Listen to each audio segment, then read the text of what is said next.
So hello all of you, once again welcome on my channel Pranesh knowledge.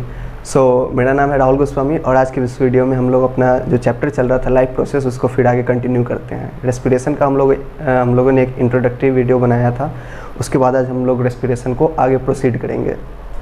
So respiration में हम लोग पिछले topic में यानी कि पिछले वीडियोज़ में थोड़ा सा पढ़े थे एरोबिक और एनारोबिक रेस्पिरेशन के बारे में। अब देखो, अगर रेस्पिरेशन का प्रोसेस किसी भी ऑर्गेनिज्म में हो रहा है तो रेस्पिरेशन का प्रोसेस होने के लिए सबसे बेसिक चीज़ क्या है?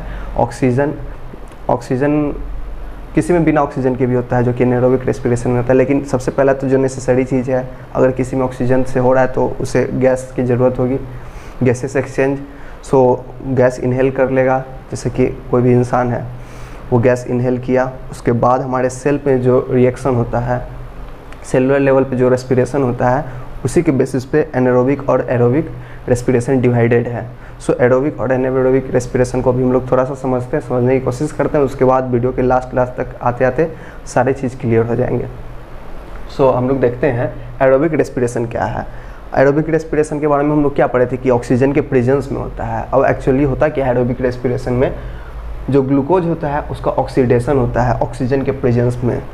अब आप लोगों ने केमिस्ट्री में तो पढ़ा ही होगा कि अगर ऑक्सीडेशन होता है तो ऑक्सीडेशन होने के लिए ऑक्सीजन का नेसेसरी रहता है, मतलब ऑक्सीजन अगर है तो ऑक्सीडेशन होगा। सो ग्लूकोज है, इसका जो ऑक्सीडेशन होता है ऑक्सीजन के प्रेजेंस में एरोबिक रेस्पिरेशन में। अब होता क्या है, ग्लूकोज का ऑक्सीडेशन होता है साइटोप्लाज्म में, हमारे जो सेल होता है उसके साइटोप्लाज्म में ग्लूकोज का ऑक्सीडेशन किया जाता है और इस प्रोसेस को ग्लाइकोलाइसिस कहते हैं। और वो ग्लाइकोलाइसिस के बाद ग्लूकोज जो कि 6 कार्बन मॉलिक्यूल है वो कन्वर्ट हो जाता है पायरोवेट में। पायरोवेट एक सब्सटेंस है, जान लीजिए, जो इसका बाई प्रोडक्ट है। मतलब ग्लाइकोलाइसिस होने के बाद ग्लूकोज जो कि 6 कार्बन से बना हुआ है, यहाँ देखिए इसका फार्मूला है C6H12O6, ये जो इससे बना हुआ है ये टूट कर नया चीज़ बना देता है पायरोवेट, जिसे हम लोग पायरोविक एसिड भी कहते हैं। और 3 कार्बन का स्ट्रक्चर होता है, मतलब कि यहाँ 6 कार्बन है तो यहाँ पर 3 कार्बन होगा इसका स्ट्रक्चर में, इसका फार्मूला में।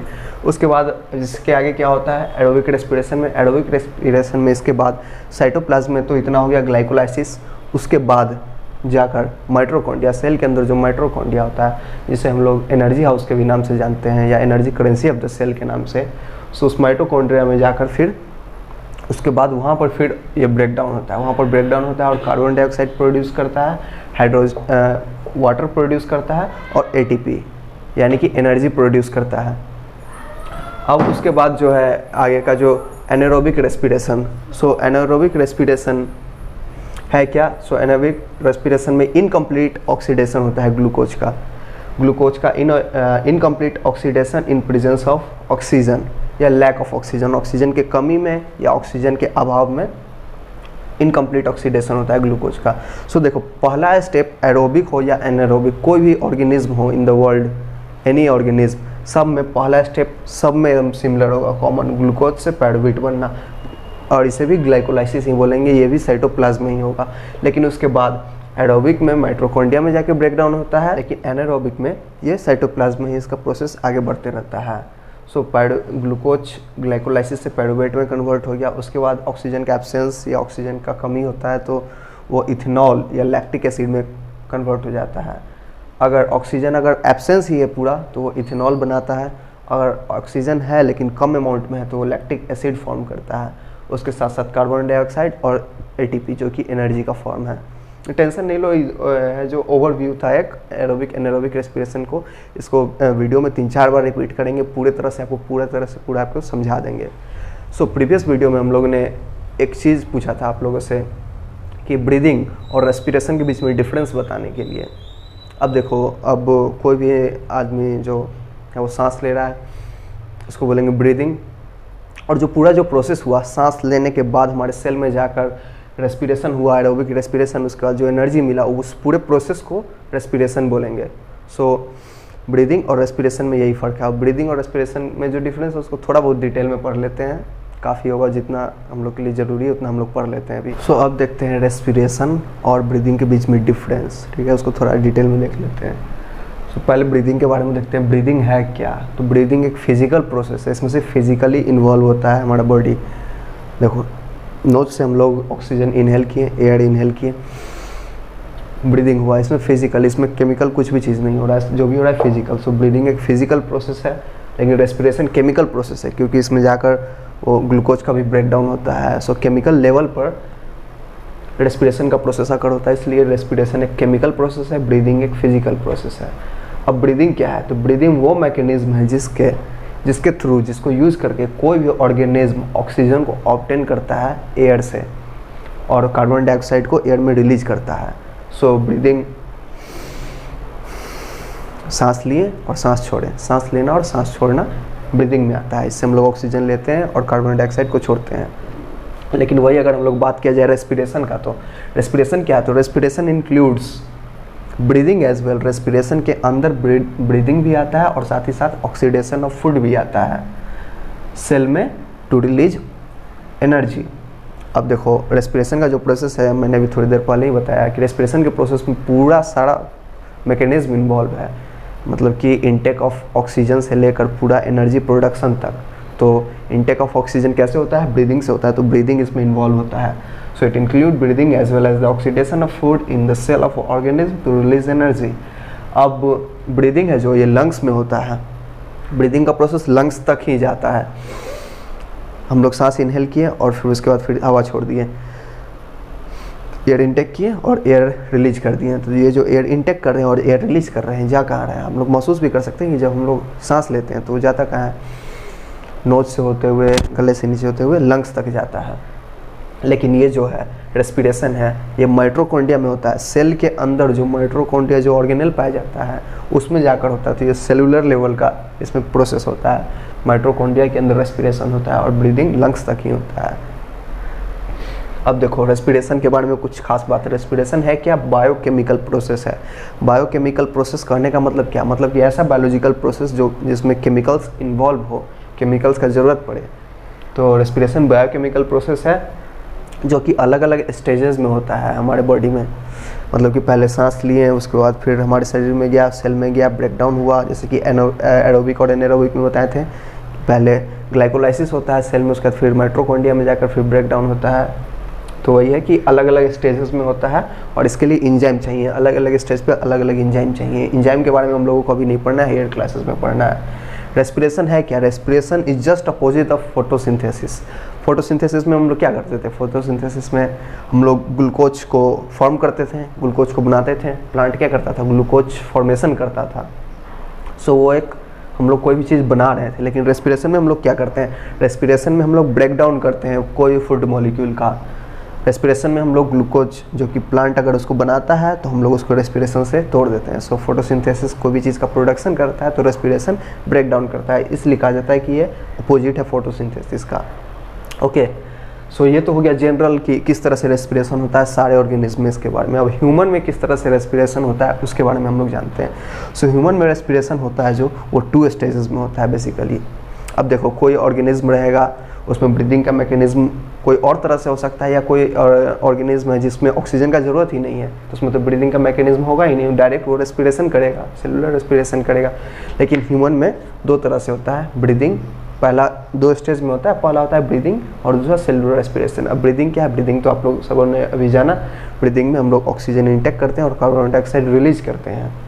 उसका फिर होता है सेलुलर रेस्पिरेशन। सेलुलर रेस्पिरेशन क्या है, सेलुलर रेस्पिरेशन का मतलब यह हुआ कि हमारे सेल के अंदर ऑक्सीडेशन होना ग्लूकोज का और एनर्जी का फॉर्मेशन, ये इसी को सेलुलर रेस्पिरेशन बोलते हैं। तो हमारा बॉडी में 2 तरह से होता है।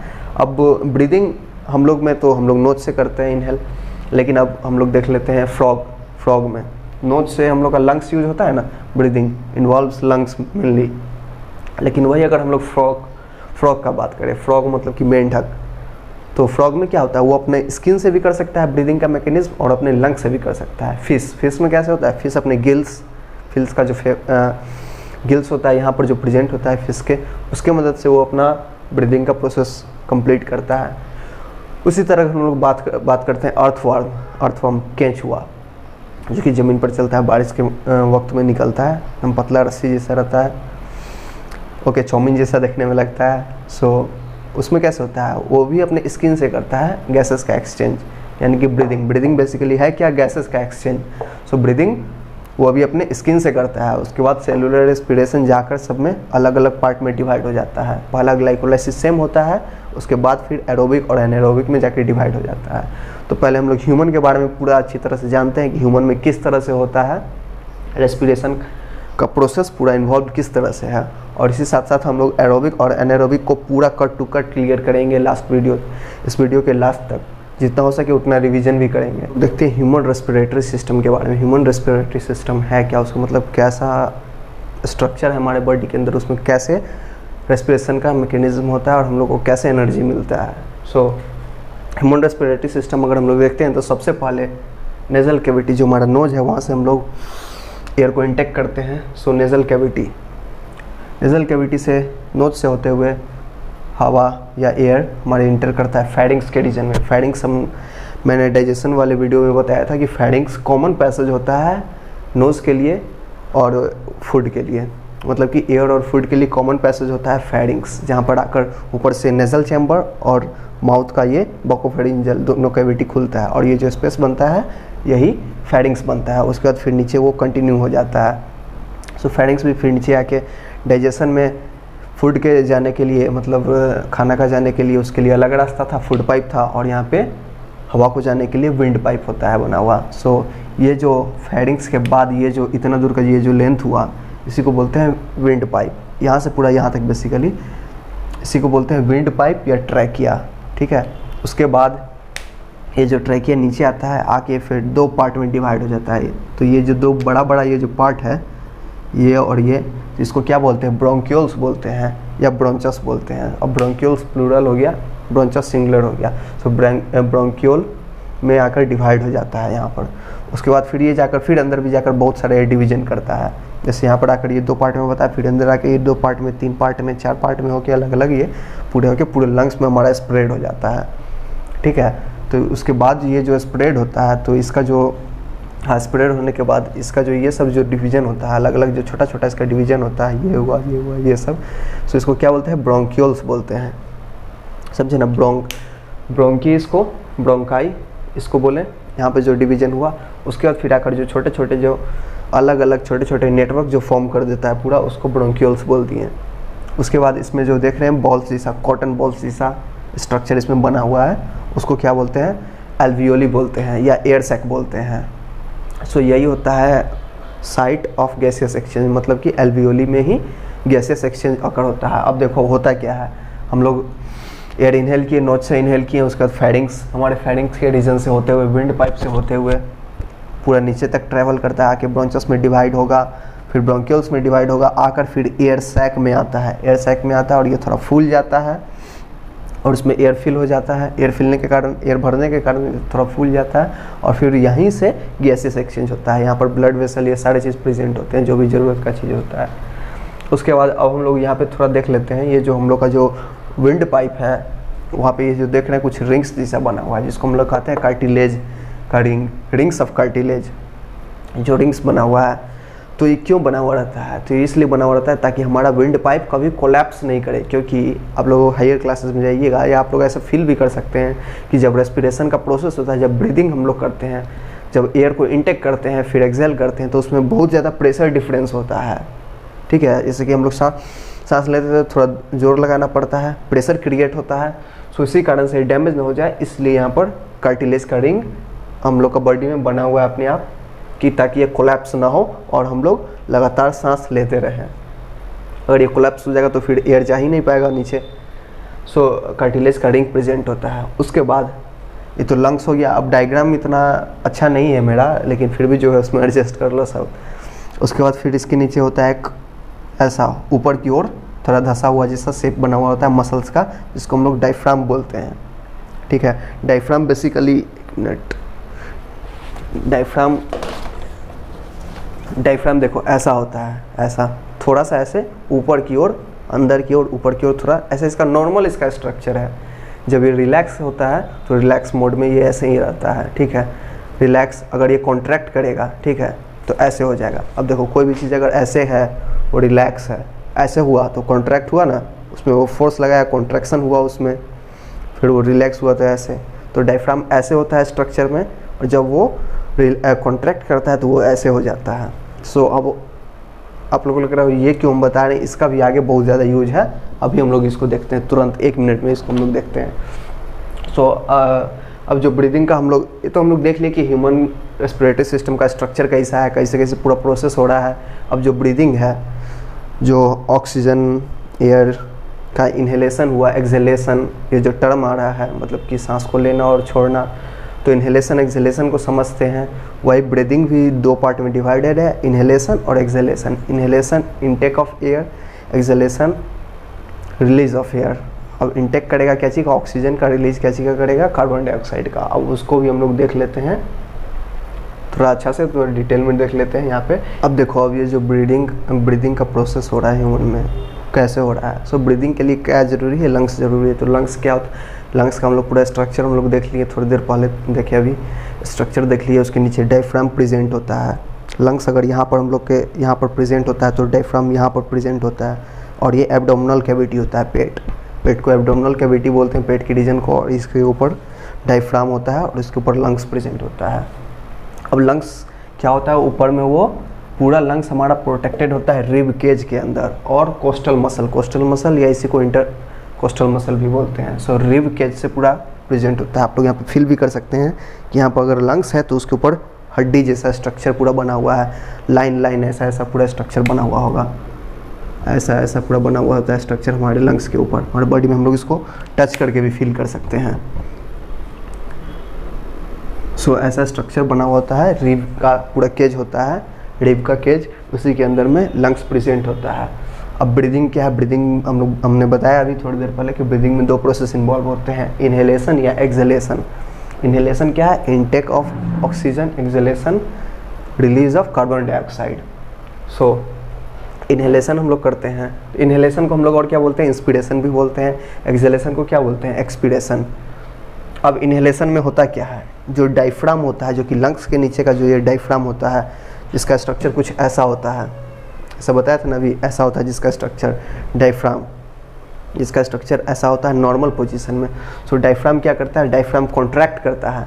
नॉर्मल में ऐसा कॉन्ट्रैक्ट करेगा तो ये ऐसे हो जाएगा। जैसे ही डायफ्राम ऐसे से ऐसे होता है, देखो ऐसे है, और इसके ऊपर का जो ये एरिया है ऐसे है, फिर ऐसे करने पे एरिया बढ़ गया, इतना दूर का एरिया बढ़ा। इसके कारण क्या होता है, वैक्यूम क्रिएट होता है, जिसके कारण ऑक्सीजन या एयर हमारे लंग्स में आ जाता है। तो अब देखो पूरा प्रोसेस है क्या, डायफ्राम जो नॉर्मल रहता है वो कॉन्ट्रैक्ट कर जाता है, फ्लैट हो जाता है। देखो कॉन्ट्रैक्ट होकर फ्लैट बोल रहा है ना, फ्लैट हो जाता है, पूरा चपटा हो जाता है, फ्लैट होके, और पुश्ड डाउनवर्ड एब्डोमिनल कैविटी के चपटा होने के बाद थोड़ा सा नीचे की ओर और झुक जाता है एब्डोमिनल कैविटी की ओर।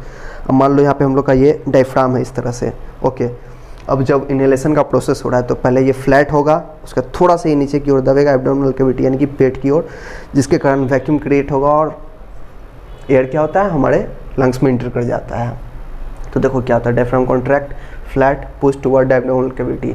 उसके कोस्टल मसल अब होता कहाँ है, तो कोस्टल मसल बेसिकली होता है रिब के जो बताए थे ना, जैसे हड्डी जैसा स्ट्रक्चर होता है हमारे लंग्स के ऊपर, तो उसी रिब के आसपास ही ये कोस्टल मसल प्रेजेंट होता है। तो कोस्टल मसल होता है वो भी कॉन्ट्रैक्ट करता है, ठीक है। उसके बाद जो रिब्स होता है, जो रीढ़ की जो हड्डी होती है, सॉरी रीढ़ की हड्डी बोल रहे हैं, रिब केज जो होता है, रिब वाला जो हड्डी होता है वो क्या होता है, थोड़ा सा ऊपर की ओर मूव करता है और आगे की ओर निकलता है, जैसे हम लोग फील भी कर सकते हैं। देखो नॉर्मल में इस तरह था, सांस इनहेल किए, देखो रिब यहाँ पे क्या हुआ, थोड़ा सा ऊपर की ओर मूव किया और थोड़ा सा आगे की ओर मूव करता है, ओके। तो वही रिब थोड़ा सा ऊपर की ओर मूव करता है, थोड़ा सा बाहर की ओर। हमारा जो चेस्ट कैविटी होता है वो एक्सपेंड कर जाता है। ये जो चेस्ट कैविटी है पूरा रीजन हुआ जहाँ पर लंग्स प्रेजेंट होता है, इनहेलेशन में पूरा एक्सपेंड हो जाता है। क्यों, क्योंकि एयर इंटर कर जाता है, तो इसलिए इसका वॉल्यूम बढ़ जाता है। अब इसके बाद बंद करो।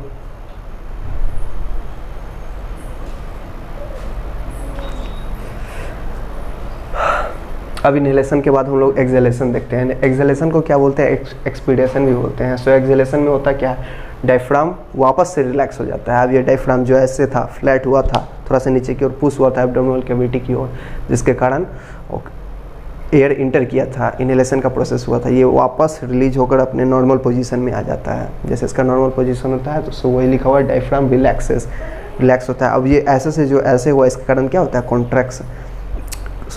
कंप्रेशन होता है, जिसके कारण ऑक्सीजन हमारे शरीर से बाहर निकल जाता है, मतलब ऑक्सीजन बोल रहे एयर कार्बन डाइऑक्साइड के साथ बाहर निकल जाता है। अब देखो, अब ऐसा सिंपल मानो आपके पास एक डिब्बा है, इतना बड़ा डिब्बा है, ठीक है, उसमें आप अगर ऊपर कोई पाइप हम लोग लगा दिए हैं, उसको अगर हम लोग बड़ा कर देंगे अचानक तो क्या होगा, हवा बाहर से अंदर आ जाएगा। अब वो मानो हम लोग डिब्बा इतना बड़ा कर दिए, उसके अंदर जो पूरा एयर आ गया, उसको फिर से हम लोग उसको कंप्रेस करके वापस उसके छोटे साइज में ला देंगे तो क्या होगा, कंप्रेस करने के कारण हवा फिर से वापस निकल जाएगा जितना निकलना होगा। तो वही होता है डायफ्राम के साथ। डायफ्राम क्या होता है, जब नीचे रिलैक्स होता है, जब कॉन्ट्रैक्ट होता है तो एयर इंटर करता है, जब रिलैक्स करता है तो फिर रिलीज हो जाता है। कोस्टल मसल वो भी रिलैक्स कर जाता है। रिब केज क्या होता है, आप वापस अपने ओरिजिनल पोजीशन पे आ जाता है। अब देखो रिब केज, ये जो रीजन है रिब केज का, थोड़ा सा ऊपर की ओर उठा, आगे की ओर बढ़ा, लेकिन जैसे हम लोग एक्सेल कर देते हैं, एक्सेल करने के बाद वापस अपने नॉर्मल पोजीशन पे आ जाता है रिब केज।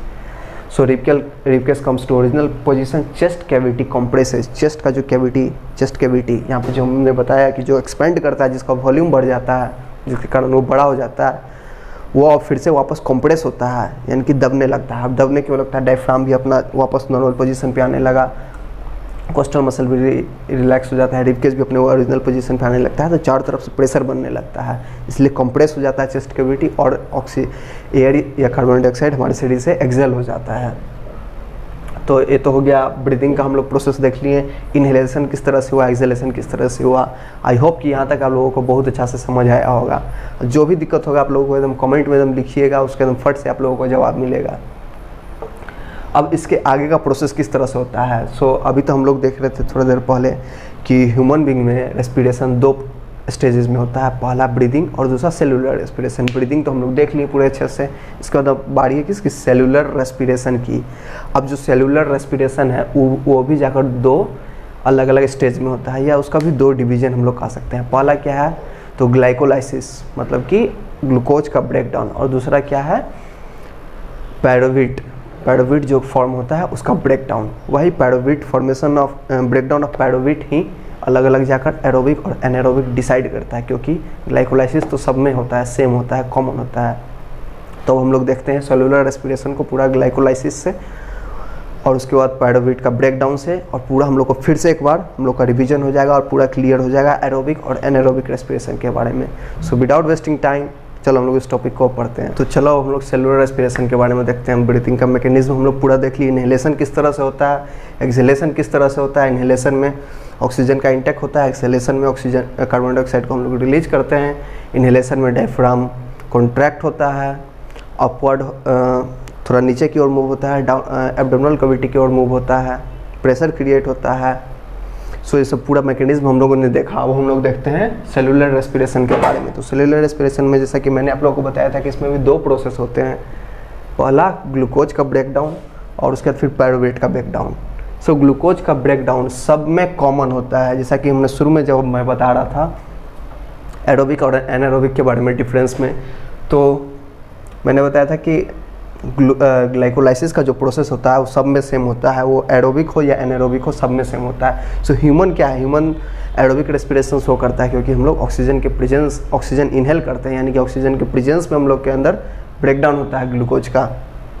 सो पहला तो ग्लाइकोलाइसिस का प्रोसेस सब में सेम हुआ, तो ह्यूमन के लिए जो भी चलेगा वो एरोबिक चलेगा, लेकिन इसी के साथ साथ एनारोबिक भी एक्सप्लेन कर देंगे ताकि आप लोग को पूरा क्लियर हो जाए, फिर से रिवाइज भी हो जाए। सो पहला ग्लूकोज का ब्रेकडाउन हुआ, ग्लाइकोलाइसिस होता है साइटोप्लाज्म में, ग्लूकोज को ब्रेकडाउन होता है, ग्लूकोज का ब्रेकडाउन, और क्या फॉर्म होता है, पायरोविट फॉर्म होता है, पायरोविट या पायरोविक एसिड इसी को बोलते हैं। अब जो ग्लूकोज है ये 6 कार्बन का स्ट्रक्चर है, इसका फार्मूला में भी देख सकते हैं C6H12O6। ये 6 कार्बन का स्ट्रक्चर है, वही पायरोविक एसिड जो बनता है वो 3 कार्बन का बनता है। अब ग्लूकोज होता है उसका 1 मॉलिक्यूल होता है, और इसके बाद ब्रेकडाउन के बाद ये पायरोविट का 2 मॉलिक्यूल ये फॉर्म करता है, 2 molecules of pyruvic acid form करता है। उसके बाद ब्रेकडाउन ऑफ पायरोविक एसिड, ये तो आप लोग सब समझ रहे होंगे ना, इसमें कोई दिक्कत नहीं ना है। जो भी थोड़ा भी दिक्कत होगा और कहीं भी कन्फ्यूजन होगा तुरंत कमेंट्स में आप लोग लिख के भेज सकते हैं। सो ग्लूकोज ग्लाइकोलाइसिस की मदद से पायरुविक में ब्रेक डाउन होता है। ग्लूकोज जो कि 6 कार्बन का मॉलिक्यूल 6 कार्बन का एक मॉलिक्यूल होता है, वो जाकर 3 कार्बन के पायरुविक एसिड का 2 मॉलिक्यूल फॉर्म करता है जाकर टूटने के बाद। तो ये एकदम क्लियर है ना, ब्रेक डाउन ऑफ ग्लूकोज, जिसको हम लोग ग्लाइकोलाइसिस बोलते हैं। यहाँ तक पूरा क्लियर है। अब हम लोग पायरुवेट पे आते हैं। तो पायरुवेट का ब्रेक डाउन डिसाइड करता है कि एरोबिक रेस्पिरेशन होगा कि एनारोबिक रेस्पिरेशन होगा। ठीक है, सो पायरुवेट का ब्रेक डाउन डिसाइड करेगा एरोबिक है कि एनारोबिक रेस्पिरेशन है। कैसे? तो देखो, एरोबिक रेस्पिरेशन और एनारोबिक रेस्पिरेशन ऑक्सीजन के एब्सेंस में होगा, और एरोबिक रेस्पिरेशन ऑक्सीजन के प्रेजेंस में, एनारोबिक ऑक्सीजन के एब्सेंस में। एरोबिक रेस्पिरेशन होता क्या है? माइटोकॉन्ड्रिया में इसका शुरुआत, ये जो प्रोसेस हुआ है तो साइटोप्लाज्म में होता है, सब में कॉमन है। उसके बाद एरोबिक रेस्पिरेशन माइटोकॉन्ड्रिया में होता है, लेकिन एनारोबिक रेस्पिरेशन साइटोप्लाज्म में ही हो जाता है। इसके लिए कोई स्पेशल जगह नहीं है, साइटोप्लाज्म में ही इसका आगे का जो प्रोसेस है वो होता है, ब्रेकडाउन ऑफ पायरुवेट। अब एरोबिक में क्या होता है? पूरा कंप्लीट ब्रेकडाउन होता है, लेकिन एनारोबिक में इनकम्प्लीट ब्रेकडाउन। ऐसा शुरू में बताए थे, इनकम्प्लीट ऑक्सीडेशन और कंप्लीट ऑक्सीडेशन। तो वही यहाँ पर पायरुवेट यहाँ पर पूरा कंप्लीटली ब्रेकडाउन होगा, यहाँ पर नहीं होगा। इसी कारण से दोनों अलग है, क्योंकि इसमें ऑक्सीजन के एब्सेंस, ऑक्सीजन का कमी होता है या ऑक्सीजन नहीं होता है, इसलिए इसमें पूरा अच्छी तरह से नहीं टूट पाता है, इनकम्प्लीट ऑक्सीडेशन होता है। अब इसको हम लोग पढ़ते हैं अच्छे से, पायरुवेट का ब्रेकडाउन, जो कि एरोबिक और एनारोबिक में डिवाइड हो जाता है। तो एरोबिक के बारे में हम लोग जान लिए, तो ऑक्सीजन के प्रेजेंस में होगा, एनारोबिक में ऑक्सीजन के एब्सेंस में होगा, एरोबिक में माइटोकॉन्ड्रिया में होगा, एनारोबिक में साइटोप्लाज्म में होगा। अब एरोबिक में क्या होता है? देखिए, एरोबिक में साइटोप्लाज्म में हुआ इसका ग्लाइकोलाइसिस, उसके बाद फिर माइटोकॉन्ड्रिया में इसका हो रहा है पायरुवेट का ब्रेकडाउन। किसके प्रेजेंस में? ऑक्सीजन के प्रेजेंस में। तो ऑक्सीजन के प्रेजेंस में पायरुवेट का ब्रेकडाउन होता है, और उससे क्या बनता है? कार्बन डाइऑक्साइड रिलीज होता है, साथ ही साथ वाटर रिलीज होता है, H2O वाटर मॉलिक्यूल, और साथ में ATP यानी कि एनर्जी का एक फॉर्म है। ठीक है, उसके बाद अब एनारोबिक में क्या होता है? एनारोबिक में साइटोप्लाज्म में इसका ग्लाइकोलाइसिस होता है, पायरुवेट का भी ब्रेकडाउन इसका साइटोप्लाज्म में ही होता है। उसके बाद ये भी 2 पार्ट में डिवाइड हो जाता है, एक ऑक्सीजन के एब्सेंस में और एक ऑक्सीजन के कमी में। एब्सेंस मतलब ऑक्सीजन है ही नहीं, कुछ भी नहीं, ऑक्सीजन थोड़ा भी नहीं है, लैक ऑफ ऑक्सीजन, जिसमें ऑक्सीजन का कमी होता है। एब्सेंस, ऑक्सीजन के एब्सेंस में होता है, तो ये क्या प्रोड्यूस करता है? इथेनॉल प्रोड्यूस करता है, कार्बन डाइऑक्साइड और ATP जनरेट करता है। ATP क्या है? एनर्जी। ATP के बारे में भी बताएंगे हम। लेकिन जब ऑक्सीजन का कमी होता है तो ये क्या फॉर्म करता है? लैक्टिक एसिड फॉर्म करता है, कार्बन डाइऑक्साइड और ATP जनरेट करता है। तो क्या हुआ पूरा? अब देखो, एरोबिक को एक बार पूरी तरह से समराइज करते हैं। एरोबिक में क्या होता है? ग्लाइकोलाइसिस होता है ग्लूकोज का, ग्लाइकोलाइसिस होकर पायरुवेट बनाता है ग्लूकोज, जो कि 6 कार्बन का स्ट्रक्चर होता है, वो जाकर 3 कार्बन के स्ट्रक्चर पायरुवेट में ब्रेकडाउन होता है। उसके बाद एरोबिक में पायरुवेट फिर से जाकर ब्रेकडाउन करता है कार्बन डाइऑक्साइड, वाटर और ATP में। तो यहाँ पे पूरा कंप्लीट ब्रेकडाउन हो गया, पूरा एकदम सिंपलेस्ट फॉर्म में आकर इसका ब्रेकडाउन हो जाता है, एनर्जी रिलीज कर देता है। उसी तरह एनारोबिक को देखते हैं। एनारोबिक में भी पहले तो ग्लाइकोलाइसिस सेम ही होता है, उसके बाद ऑक्सीजन के एब्सेंस या प्रेजेंस, मतलब एब्सेंस या उसके कमी में होता है। इसमें होता है क्या है? ग्लूकोज से पायरुवेट बना। ग्लूकोज क्या था? 6 कार्बन का स्ट्रक्चर, पायरुवेट क्या था? 3 कार्बन का स्ट्रक्चर बना। उसके बाद ये जाके इथेनॉल बना देता है ऑक्सीजन के एब्सेंस में। इथेनॉल क्या है? 2 कार्बन का स्ट्रक्चर है। तो कंप्लीट ऑक्सीडेशन कहाँ हुआ? कार्बन तो इसमें है ही, अभी पूरा तरह से टूटा ही नहीं। उसी तरह लैक्टिक एसिड फिर फॉर्म कर देता है, इसमें भी सेम केस हो जाता है। तो ये तो हो गया। उसके बाद अब ATP क्या है? ये तो पूरा मैकेनिज्म समझ आ गया होगा ना, एरोबिक एनारोबिक के बीच में पूरा डिफरेंस, किस तरह से एरोबिक एनारोबिक से सिमिलर है, ग्लाइकोलाइसिस का प्रोसेस सिमिलर है, उसके बाद किस तरह से डिफरेंस है, पूरा समझ आएगा। कुछ भी थोड़ा भी डाउट हो कहीं भी एकदम तुरंत कमेंट करना है। अब ATP क्या है? जो ATP बार बार लिख रहे हैं, ATP कहीं भी लिख दे रहे हैं, है क्या ATP है क्या? एंडोसिन ट्राइफॉस्फेट। ATP को हम लोग एंडोसिन ट्राइफॉस्फेट के नाम से जानते हैं। अब ATP देखो बनता कैसे है, उसका काम क्या है? अब जैसे ही ये पायरुवेट ब्रेकडाउन होता है ऑक्सीजन के प्रेजेंस में, तो क्या होता है? जैसे ही एनर्जी रिलीज होता है, बहुत ज़्यादा एनर्जी रिलीज हुआ, तो क्या हुआ? एनर्जी को रिलीज करके तुरंत एक मॉलिक्यूल बन जाता है, जिसको हम लोग नाम देते हैं ATP, एंडोसिन ट्राइफॉस्फेट। फॉस्फेट नाम से ही लग रहा है इसमें फॉस्फोरस होगा। तो एंडोसिन ट्राइफॉस्फेट का फॉर्मेशन हो जाता है जैसे एनर्जी रिलीज होता है तुरंत वो, क्योंकि जब हम लोग का शरीर में तो ब्रेकडाउन हमेशा होते रहता है ना, रेस्पिरेशन का प्रोसेस हमेशा होते रहता है, लेकिन इसका मतलब ये थोड़ी ना कि हमारे शरीर में हमेशा एनर्जी का ज़रूरत हो वही सेम लेवल का। कभी हो सकता है सुबह में कम एनर्जी का ज़रूरत पड़ता है तो दोपहर में बहुत ज़्यादा हाई एनर्जी का ज़रूरत पड़ता है। इसलिए जैसे ही एनर्जी रिलीज होता है एटीपी में कन्वर्ट हो जाता है। अब एटीपी क्या करता है, जब भी हमारे शरीर को जैसे जैसे ज़रूरत होता है उसके अनुसार से फिर ये ब्रेक डाउन होता है और इंस्टेंट एनर्जी प्रोवाइड करता है। अब एनारोबिक रेस्पिरेशन का एक एग्जांपल देखते हैं, ठीक है। अब एरोबिक में तो हम लोग जानते हैं ना ह्यूमन बीइंग में होता है, तो ह्यूमन बीइंग में हम लोग अपने फील कर सकते हैं। अब एनारोबिक रेस्पिरेशन है, अब इसका हम लोग एक एग्जांपल देखते हैं। वो तो एनारोबिक रेस्पिरेशन जिसमें इथेनॉल प्रोड्यूस होता है, तो क्या है, ईस्ट में एनारोबिक रेस्पिरेशन होता है। वो करता है क्या है, वो उसके मूड पे डिपेंड करता है। वो एरोबिक रेस्पिरेशन भी कर सकता है, एनारोबिक रेस्पिरेशन भी। अब उसका मूड पे नहीं डिपेंड करता है, मतलब कि डिपेंड करता है किस चीज़ पे, किस चीज़ कौन सा चीज़ है जो कि बेसिक डिफरेंस लाता है एरोबिक और एनारोबिक, ऑक्सीजन का प्रेजेंस या एब्सेंस। तो यही इसका डिसाइड करता है ईस्ट में कि उसमें एरोबिक होगा कि एनारोबिक। जब उसको ऑक्सीजन मिलेगा तो वो एरोबिक रेस्पिरेशन शो करेगा, जब नहीं मिलेगा तो वो एनारोबिक रेस्पिरेशन शो करेगा। लेकिन वो मेनली एनारोबिक रेस्पिरेशन ही शो करता है, इसलिए उसमें एनारोबिक रेस्पिरेशन ही हम लोग लिखते हैं। तो ईस्ट करता है क्या है, तो वो एनारोबिक रेस्पिरेशन शो करता है और ये इथेनॉल फॉर्म करता है। इथेनॉल का कहाँ यूज होता है, बेकरी इंडस्ट्री में, बिवरेज इंडस्ट्री में, अल्कोहल बनाने में यूज होता है, ब्रेड बनाने में यूज होता है, केक बनाने में यूज होता है। अगर ईस्ट अभी प्रेजेंट नहीं होता तो हम लोग जो केक खाते हैं, ब्रेड खाते हैं, कोल्ड ड्रिंक्स पीते हैं, इस सब में भी इसका यूज होता है। तो अभी ये सब कुछ नहीं मिलता। लैक्टिक एसिड अब देखो कहाँ फॉर्म होता है। कभी ऐसा हुआ है कि मतलब रात को बहुत ज़्यादा मोटिवेशनल वीडियो देख लिए कि यार कल से पढ़ना है, एकदम आर्मी का दौड़ निकालना है, एनडीए क्रैक करना है, अगला दिन से सुबह उठ के एकदम दौड़ने लगे, फील्ड जाके एकदम 4 राउंड 5 राउंड एकदम मार के आ रहे हैं, हम लोग एकदम दौड़ रहे हैं डेली। तो उसमें क्या होता है, दौड़ के आते हैं, जैसे ही आते हैं घर पे नहा धोआ के बैठते हैं, उसके बाद क्या होता है, पैर दर्द करना शुरू करता है। या मान लो एक बैग हेवी एक्सरसाइज कर लिए, कभी नहीं करे, एक बैग मूड बना और बहुत सारा एक्सरसाइज कर लिए, क्या होता है उसके बाद पेन स्टार्ट होता है, मसल क्रैम्प्स आता है, नहीं समझे अभी भी। अब देखो जैसे ही सुबह कोई आदमी डेली बहुत, जैसे मेरे जैसा लेजी आदमी है कोई, ठीक है, मतलब डेली जो 10 बजे सुबह तक एकदम सोते रहता है, एक बैग उसको कुछ मोटिवेशन आ जाता है, आज सुबह 6-5 बजे उठ के एक्सरसाइज करने लगता है, 1 घंटा 2 घंटा खूब एक्सरसाइज कर लेते हैं।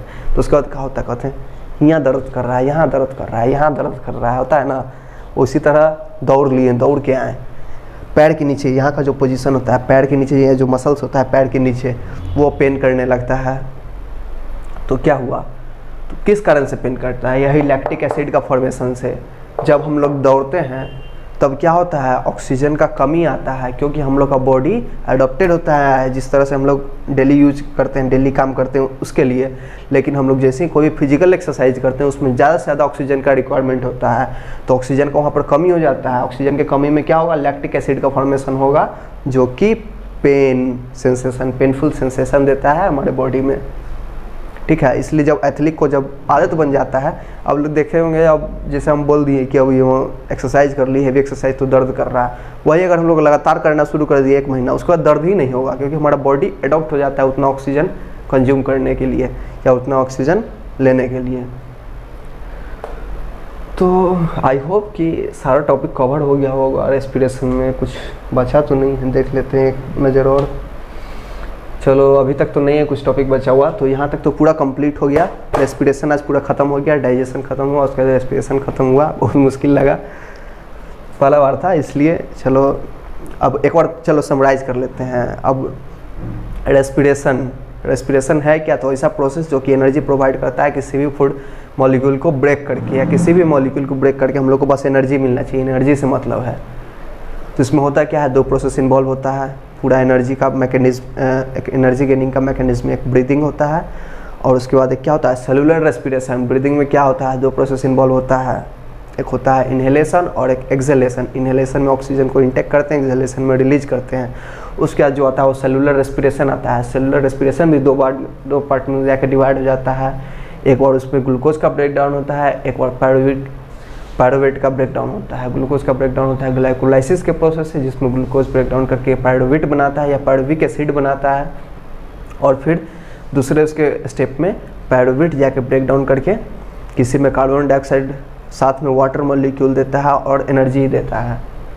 और किसी में सिर्फ कार्बन डाइऑक्साइड और एनर्जी प्रोवाइड करता है, या उसके साथ अल्कोहल और लैक्टिक एसिड देता है। तो जिसमें ऑक्सीजन का एब्सेंस होगा उसमें लैक्टिक एसिड अल्कोहल के साथ कार्बन डाइऑक्साइड और एनर्जी देगा। जिसमें ऑक्सीजन प्रेजेंस होगा उसमें कंप्लीट ऑक्सीडेशन होगा, कंप्लीट ब्रेकडाउन होगा, और उसमें क्या देगा, कार्बन डाइऑक्साइड, वाटर मॉलिक्यूल, साथ में एनर्जी। हाँ, एक टॉपिक और याद आया अभी। अब एनर्जी किसमें कितना एनर्जी, कौन सा ये दोनों में से बेस्ट है, एरोबिक रेस्पिरेशन क्या एनारोबिक रेस्पिरेशन।